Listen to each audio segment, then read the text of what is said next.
എൻ്റെ പേര് നൈസി സാജു. ഞാൻ അമ്പാട്ടുപാളയം സെൻറ്റ് ആനീസ് ചർച്ചിൽ നിന്ന് വരുന്നു. എൻ്റെ മോന് വേണ്ടിയാണ് ഒരു സാക്ഷ്യം പറയണത്. അവന് 2-3 മാസങ്ങൾക്ക് മുമ്പ്, 5-6 മാസമായിട്ടുണ്ടാവും, അവൻ്റെ മേത്ത് ഇങ്ങനെ ചൊറിയാമ്പുഴു കടിച്ചിട്ടുണ്ടായിരുന്നു. അപ്പോൾ സ്കൂളിൽ പോകാൻ വേണ്ടി ചെറിയ മടി കാണിച്ചു അവൻ. അപ്പോൾ അങ്ങനെ ഓടി വന്ന സമയത്ത് അവൻ്റെ മേത്ത് മുഴുവൻ ചൊറിയാമ്പുഴു കണ്ടു. അപ്പോൾ ഭയങ്കര കിടന്ന് ചൊറിയാൻ തുടങ്ങി അവൻ. അപ്പോൾ ഞാൻ പറഞ്ഞു, മോനെ നമുക്ക് അവിടെ നിന്ന് സെഹ്യോനിൽ നിന്ന് വെഞ്ചരിച്ച വെള്ളം കൊണ്ടുപോയിട്ടാൽ നമുക്ക് പ്രാർത്ഥിക്കാമെന്ന് പറഞ്ഞു. അപ്പം അങ്ങനെ ഞാൻ ആ വെഞ്ചരിച്ച വെള്ളം അവൻ്റെ മേത്തൊക്കെ എല്ലാം തുടച്ചു കൊടുത്തിട്ട് ഇങ്ങനെ പ്രാർത്ഥിച്ചു, ഈശോയെ അങ്ങയുടെ തിരുരക്തം കൊണ്ട് എൻ്റെ കുഞ്ഞിനെ കഴുകണേ എന്ന് പറഞ്ഞ് പ്രാർത്ഥിച്ചപ്പോൾ തന്നെ അവൻ്റെ മുഖത്തുള്ള എല്ലാ തടിപ്പും മാറി. അത് കഴിഞ്ഞ് മേത്തൊക്കെ ഉണ്ടായിരുന്നു, പതുക്കെ അവൻ്റെ അത് മാറുകയും ചെയ്തു.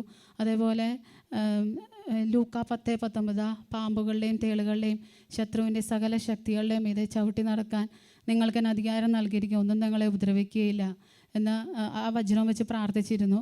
അതോടൊപ്പം വെഞ്ചരിച്ച വെള്ളം തളിച്ചപ്പോൾ തന്നെ ഒരു സ്വർഗസ്നായ ഒരു നന്മ പറഞ്ഞറിയും ഒരു വിശ്വാസ പ്രമാണം ചൊല്ലി അവന് കുടിക്കുകയും കൊടുക്കുകയും ചെയ്തു.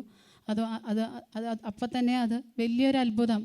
ഒരിക്കലും എന്തെങ്കിലുമൊക്കെ കുറേ കാര്യങ്ങൾ അതിനു മുമ്പ് തന്നെ അവന് തടിപ്പൊക്കെ നേരത്തെ വന്നിട്ടുണ്ടായിരുന്നു. എന്നാൽ ഞങ്ങൾ മഞ്ഞളൊക്കെ തേച്ചൊക്കെ അത് മാറിയിട്ടുണ്ടായിരുന്നില്ല. പക്ഷേ ഇത് മനസ്സിൽ തോന്നി അപ്പം തന്നെ കൊടുത്തപ്പോൾ തന്നെ വെഞ്ചരിച്ച വെള്ളം കൊടുത്തപ്പോൾ തന്നെ മാറിപ്പോവുകയും ചെയ്തു. യേശുവേ സ്തോത്രം, യേശുവേ നന്ദി. ഹല്ലേലൂയ.